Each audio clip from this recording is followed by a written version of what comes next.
kahit gaano talaga tayo kaingat sa paggawa ng ating mga content or mga videos, hindi talaga maiiwasan na may mapapansin si Boss M sa atin. Meron at meron talaga siyang makikita or masasabing mali sa ating mga content. Kagaya nito. Sabi dyan na mayroon akong vlog content. Ewan ko kung anong dahilan, kung paano naging vlog content. Yan. Kaya pala lately napapansin ko na parang bumababa yung performance ng ating profile. Siguro yan yung dahilan. Although I'm not sure kung yan talaga yung dahilan. Kasi dahil sa vlog content na yan, ang ating profile or ating mga content ay hindi na siya recommendable. Sabi dyan na because of vlog content, it hurt the good standing of our profile.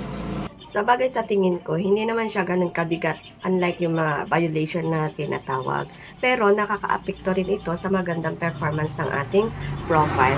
That's why we should always check the recommendation status of our profile.